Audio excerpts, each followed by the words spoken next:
by master's degree in public administration.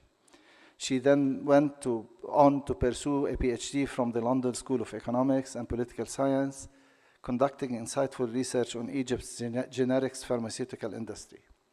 She made a career shift in 2009, venturing into the technology sector and leveraging her expertise in the field of economic development to spearhead digital transformation initiatives in partnership with government entities in the region.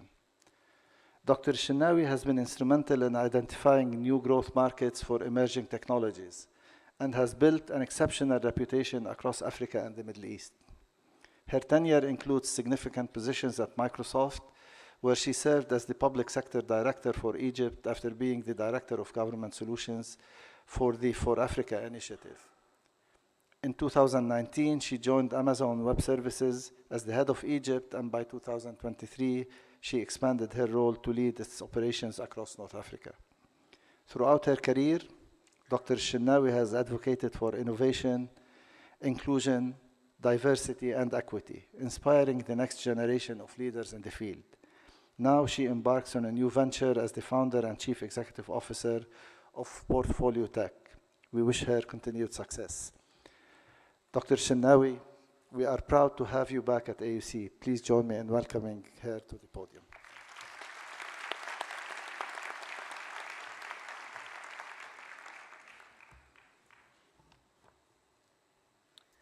Thank you, President Dalal, for the very kind introduction, and for all of you for having me today.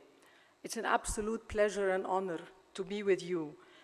Honestly, when I graduated from AUC with my master's in 1994, I wouldn't have imagined that I will be standing one day delivering the commencement speech for a very fine, intelligent, and well-polished group such as yourselves. President Dalal, Provost Ihab Abdurrahman, esteemed AUC faculty members, amazing parents, significant others present today, and a heartfelt thank you for having me deliver your keynote speech. Our brilliant graduates of the class of fall 2025. Alf Mabruk, you've made it. Now you go conquer the world. When I received the invitation from the Office of the President to deliver the keynote speech today, I felt overwhelmingly excited. And then I felt a little bit anxious because I wanted to compress my 30-year experience and my 30-year professional career and personal experience, some messaging that would be of value to you. It's a very tough responsibility. And I hope that you walk today out of this event with a few words of wisdom that I can distill from my professional career and my personal experiences over the last 30 years. First of all, the first message is, let's all be very proud of this institution that we have graduated from. Embrace, and I'm not shy to say, failure at some points, and always be prepared for your next wave. AUC, this amazing institution, the beacon of knowledge, depth, intellect, and ever-evolving progress. We're all very proud graduates of this institution.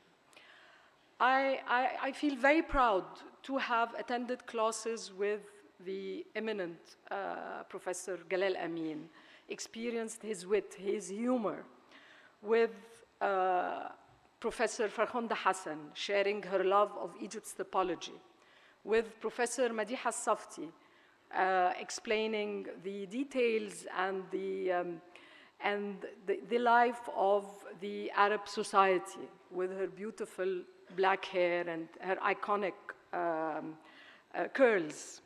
And many, many more, Professor Tariq Hatem, Professor Mohga Badran, Professor Ibrahim Higazi, Tim Sullivan, Dan Chergi, all of them have kind of carved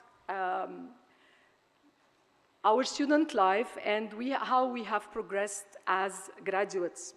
AUC has very well prepared us with the base of liberal education to face some of the most complex professional challenges that we have encountered and you will also encounter. And this is the merits and beauty of liberal education. Most of us has graduated from this very esteemed institution, gone up to work in very prominent, with very prominent employers, not only in this country, but also globally, and have also embarked on further education in some of the top global universities. For this, we all thank AUC for the windows it has opened to us throughout our professional life. Memory flashback, I want to, and I'm very keen to deliver 5 messages to you. And these 5 messages are what I have distilled from this 30-year professional career. And a lot of experiences, shifting careers,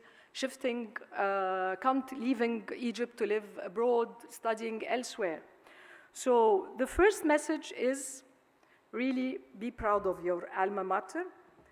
Don't let failures set you back, and always be prepared for your next wave. I remember very well my first semester at AUC. I earned my first F. And it really kind of cemented my GPA throughout the following 4 years below 3.0, okay? And I'm very openly sharing this, but mind you, during my master's degree with AUC, out of the 11 courses I took, I scored 10 A's and only 1 B+. So always believe in your second wave. And don't be afraid of failure. It's a privilege to be able to fail. It's with failure that we savor the sweet taste of success. Honestly, my F in chemistry during my first semester in AUC made every academic achievement very meaningful in the years to come. Second, be fearless in pursuing your ambition. Do not conform, and always complete what you have started. When I received my acceptance letter from the London School of Economics by post, by the way, this was probably one of the happiest days because this was a dream coming true. I studied in the UK for my master's degree, my second master's degree, but it was a dream to go to LSE. At that point in time, I was 29 years old. I had a very good job that was very rewarding, both intellectually and professionally. I have already earned 2 master's degrees, and there was no compelling reason to start pursuing the PhD. I faced a lot of pressure to reconsider doing my PhD, but not from my parents. My parents were very supportive, and they actually fanned this ambition. I received the advice that طالب العلم قليل الرزق, and to translate, those who seek further education will end up not being very affluent. Today, to the contrary, if you don't seek further education, and I don't mean further degrees, but to enrich your experience with micro-credentials, with industry certifications, this is the way to go. I went to pursue the PhD, and it wasn't an easy ride. I met my husband, I got married, I had my 2 sons. I started working with full-time, first with the World Health Organization, then with Microsoft, with the government of Egypt. But again, it is perseverance. At one point, I was advised by the head of the department, you have 2 children, you're a very busy woman, you're working full-time, you can opt out of the PhD and take a shortcut and pursue an MPhil, Masters of Philosophy. But here I am, I've earned my PhD, I have persevered, and I've completed what I have started. And it has been a very, very rewarding decision. When I look back, I don't regret at all the years of, I wouldn't say agony, but commitment to further education and to enriching my knowledge and my experience through this degree.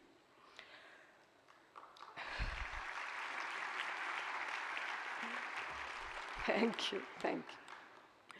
My third message to you is be adventurous in your career shifts. Be laser focused on readiness for the jobs of the future and embrace geographic mobility.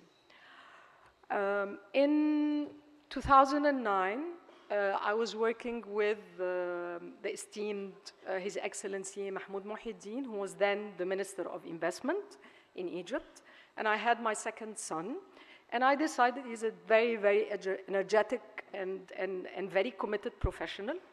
God bless him. And I felt and I decided I will not be able to balance my personal commitment to the child I've just brought to life and my work commitment. So I decided to take my first sabbatical and enjoyed it tremendously.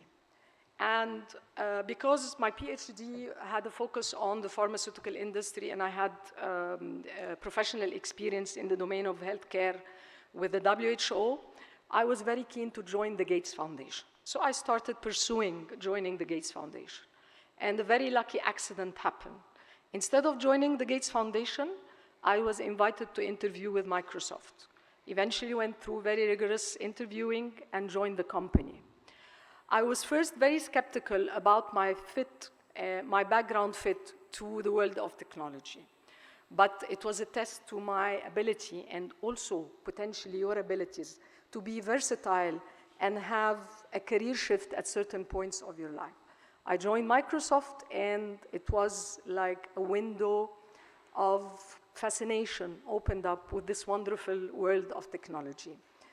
I stayed with Microsoft for 9 years and I moved countries with Microsoft. And this is another messaging that I'm very keen to rally back to you. Geographic mobility is a necessity in today's very competitive global markets. Be ready to move countries. It's a magnificent experience of exposure, flavoring different professional, cultural environments, and it definitely served me a lot. Message number 4, empower yourself to take very well calculated risks. In 2018, and after a magnificent 9 years with Microsoft, I decided to take my second sabbatical, and I decided to resign. Again, a lot of very friendly advice advised me not to do so, simply because the labor market may not be very favorable to job seekers who are out of their jobs. And I recall I made a phone conversation with Professor Hiba Handousa during this week. And for those of you who don't know Hiba Handousa, this very prominent lady who used to be an economics professor at AUC, she was the head of the economics department, advisor to many ministers of industry. She was also vice provost of AUC. She told me, you have empowered yourself to make decisions of such nature. Please do take time off. And I did. And a couple of months later, after I've enjoyed doing everything I wanted, came along the amazing Amazon Web Services. When I was sitting very relaxed on my living room sofa. I was offered a job with Amazon Web Services that is, in no exaggeration, a dream job.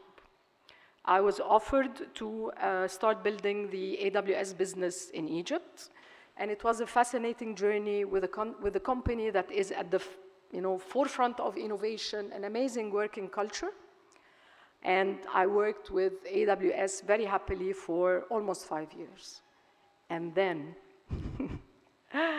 I decided to take my third sabbatical at the height of my professional achievement. And at this time, a lot of my friends told me, we wish we had your courage.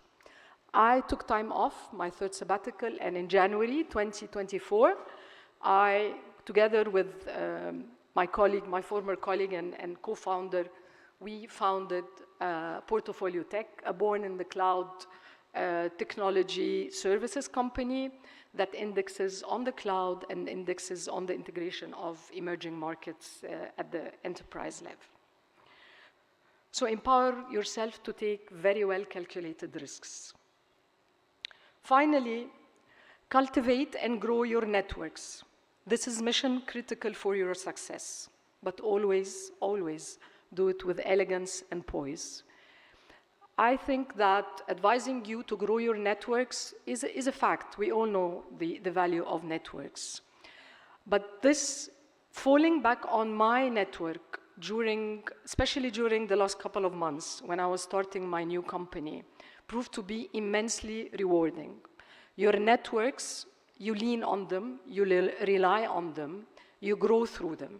So cultivate your networks and grow them. And I'm a fan of the cinema industry, so I don't know who of you has watched the movie The Grand Budapest Hotel.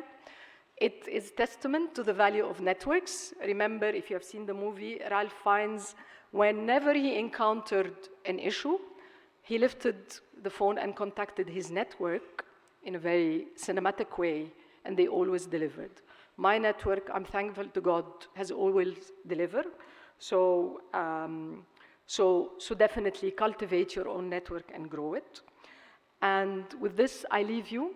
God bless your lives and your future, and go conquer the universe. Mabruk.